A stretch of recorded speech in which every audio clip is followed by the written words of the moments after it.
안녕하세요. 미국 주식으로 100억을 만들자 미주백입니다. 오늘은 25년 11월 1일 토요일입니다. 오늘은 미주백 10월 결산 보고를 하고자 합니다. 계좌 먼저 공개하겠습니다. 이번 달 10월은 TQQQ 수량은 지난달에 비해서 40주 감소한 7,304주이고요. 수익은 1억 3,300만원 증가한 총 평가액 13억 원입니다. 어제의 증시는 약간이지만 상승 마감했습니다. 에이펙 회담이 현재 경주에서 잘 진행 중이며 아직은 미국 정부 셧다운이 해결되지 않고 있습니다. 최근 미중 무역 전쟁이 어느 정도의 합의를 이뤘습니다.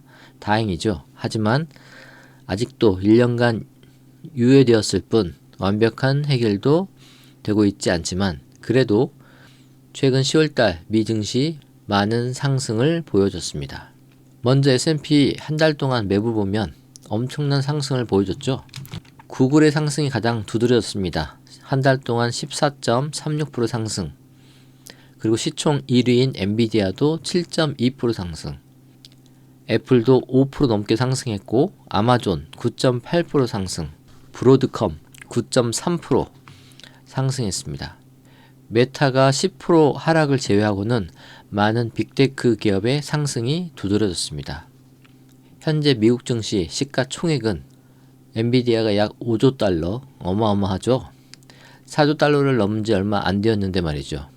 그 다음으로는 애플이 4조를 막 넘었습니다. 그리고 마이크로소프트 3조 8천억, 그 다음 구글인 알파벳이네요.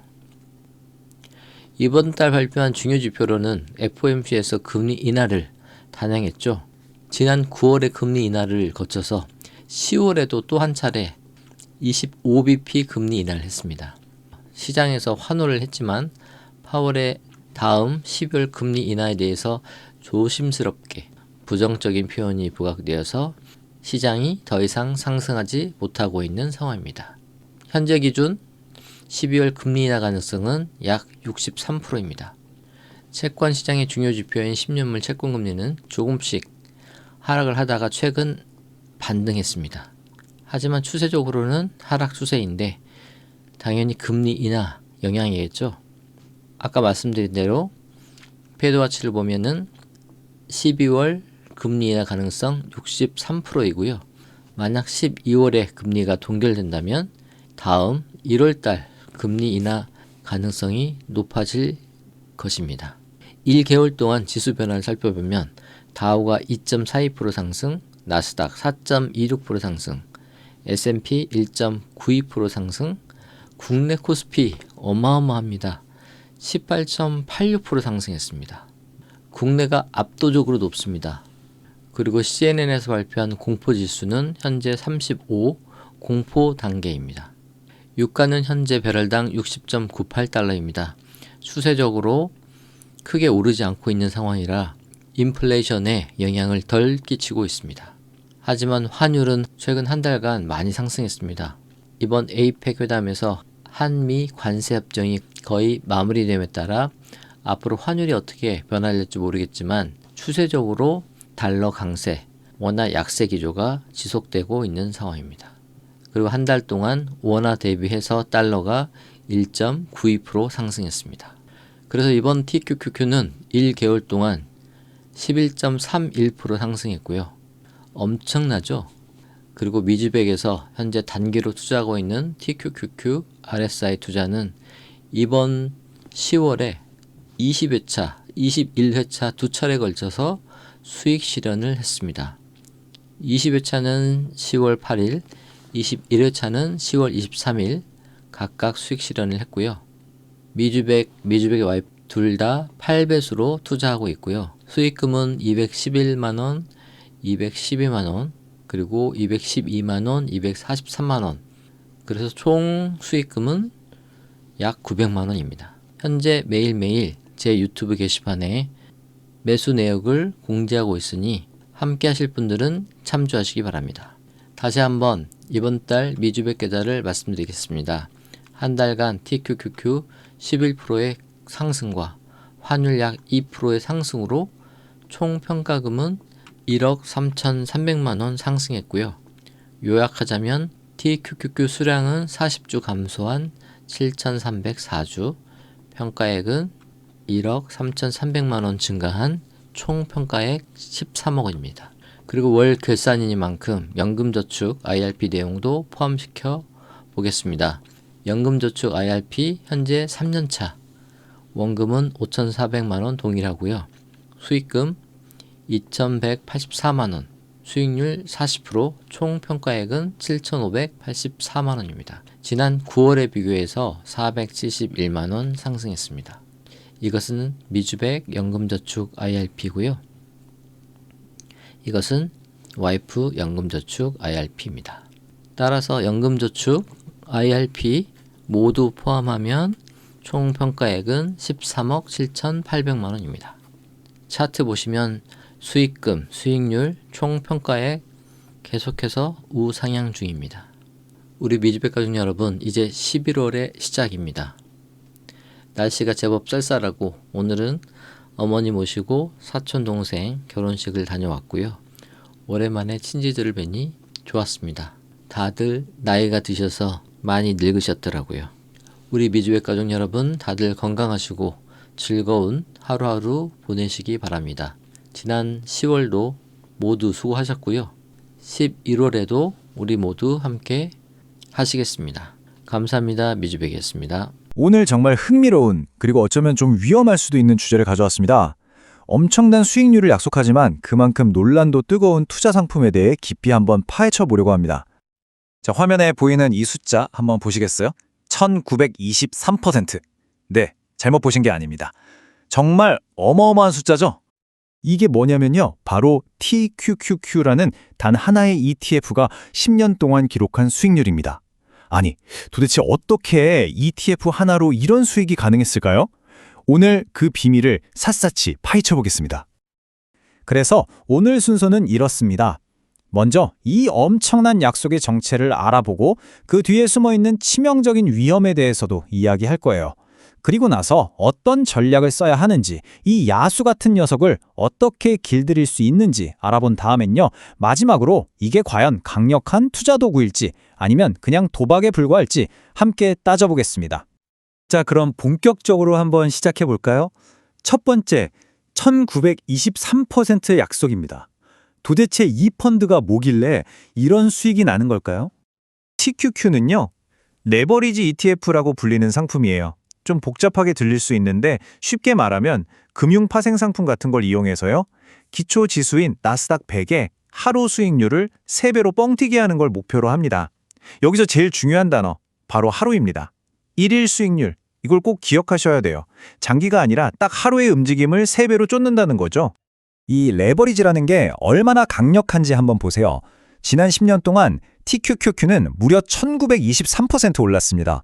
비슷한 3배짜리 상품인 SOXL도 1846%나 올랐고요. 그런데 같은 기간 동안 레버리지가 없는 그냥 평범한 나스닥 100 추종 ETF인 QQQ는 429% 상승했어요. 수익률 차이가 정말 입이 떡 벌어질 정도죠? 자, 그런데 여기서 당연히 이런 의문이 드실 겁니다. 아니, 이렇게 수익률이 좋은데 무슨 함정이 있는 거 아니야? 네, 맞습니다. 바로 거기에 변동성 소멸이라는 아주 무서운 함정이 숨어 있습니다. 이건 TQQQ를 운영하는 회사에서 직접 내건 경고문인데요. 한번 보세요. 하루가 아닌 다른 기간 동안 보유하면 수익률이 목표치와 다를 수 있고 그 차이는 매우 클 수 있다. 이게 무슨 말이겠어요? 장기적으로는 그냥 지수 수익률의 3배가 절대 아니라는 걸 자기들도 인정하고 있는 겁니다. 이 위험을 제대로 이해하려면 간단한 시뮬레이션이 최고죠. 자, 시장이 하루는 10% 확 올랐다가 바로 다음날 10%가 그대로 빠졌다고 한번 상상해 보세요. 어떻게 될까요? 자, 표를 한번 보시죠. 정말 재밌는 결과가 나옵니다. $100로 시작한 QQQ, 그러니까 일반 ETF는 10% 올라서 $110가 됐다가 거기서 10%가 빠지니까 $99가 됐어요. 뭐 거의 본전이죠. 마이너스 1% 손실이니까요. 그런데 TQQQ는 완전히 다릅니다. 첫날 30%가 올라서 $130가 됐죠? 근데 다음날 30%가 빠지면 $130의 30%인 $39가 빠져서 $91가 돼버려요. 손실이 무려 9%입니다. 보세요. 기초지수는 거의 제자리인데 레버리지 상품은 가치가 그냥 녹아내렸죠. 바로 이게 우리가 말하는 변동성 소멸의 실체입니다. 시장이 이렇게 위아래로 출렁이기만 해도 매일매일 수익률을 리셋하는 구조 때문에 내 원금이 스르르 녹아내리는 거예요. 그래서 TQQQ를 장기 보유하는 게 그렇게나 위험하다고 하는 겁니다. 바로 이 위험 때문에 TQQQ에 접근하는 방식은 완전히 달라야만 합니다. 스스로에게 한번 물어보셔야 해요. 나는 투자자인가? 아니면 트레이더인가? 이 둘의 차이는 하늘과 땅 차이입니다. QQQ는 장기적인 성장을 믿고 꾸준히 사모으는 투자자의 영역이에요. 하지만 TQQQ는요, 단기적인 방향에 베팅하고 빠르게 치고 빠지는 트레이더의 무기입니다. 만약 TQQQ를 QQQ처럼 다루려고 한다? 그건 실패가 거의 보장된 길이라고 할 수 있죠. 자, 그럼에도 불구하고 이 강력한 도구를 한번 써보기로 마음 먹었다면 이 어마어마한 위험을 통제하기 위한 아주 엄격한, 정말 철저한 규칙이 필요합니다. 어떤 전문가는 이런 말을 했어요. TQQ는 장전된 총처럼 다뤄야 한다. 와, 비유가 정말 강력하죠. 그만큼 이 상품이 가진 파괴력을 존중하고 아주 조심스럽게 다뤄야 한다는 의미입니다. 그래서 이 위험한 야수를 길들이기 위한 교전 수칙 4가지를 알려드릴게요. 첫째, 절대로 큰 비중을 태우면 안 됩니다. 포트폴리오의 2%에서 5% 정도가 최대예요. 둘째, 들어가기 전에 무조건 손절 라인을 정해두세요. 그리고 기계처럼 지켜야 합니다. 셋째, 시장이 애매하게 움직일 땐 쳐다도 보지 말고 아주 강력한 상승 추세가 확인될 때만 들어가야 합니다. 마지막으로 절대 길게 들고 가지 마세요. 몇 달, 몇 년은 금물입니다. 며칠, 길어야 몇 주 안에 승부를 봐야 해요. 이 규칙들을 거꾸로 하면 어떻게 될까요? 그게 바로 망하는 지름길입니다. TQQQ를 무슨 우량주처럼 사서 묻어두려고 하거나 한 방을 노리고 자산의 20%, 50%를 넣거나 손실봤다고 열받아서 복수 매매를 하거나 아니면 연준회의 같은 큰 이벤트를 앞두고 기도 매매를 하는 거. 이게 전부 다 계좌를 녹이는 가장 흔하고 또 가장 치명적인 실수들입니다. 자, 지금까지 엄청난 수익의 가능성과 그 이면에 숨은 무서운 위험을 모두 살펴봤습니다. 그럼 이제 마지막 질문에 도달하게 되죠. 이건 과연 도구일까요? 도박일까요? 결론은 사실 아주 명확합니다. 아무런 계획이나 원칙 없이 TQQQ에 뛰어드는 건 그냥 도박이죠. 카지노 가는 거랑 다를 게 없어요. 하지만 아주 엄격한 원칙과 전략을 가지고 접근한다면 강력한 상승장에서 내 수익을 폭발적으로 늘려주는 아주 강력한 전술적 도구가 될 수 있습니다. 결국 이 질문은 여러분께 돌아갑니다. 스스로 정한 엄격한 계획을 철저히 지킬 수 있다는 전제하에 여러분의 포트폴리오에도 이 도구가 필요할까요? 이 위험한 야수를 길들일 준비, 여러분은 되셨습니까?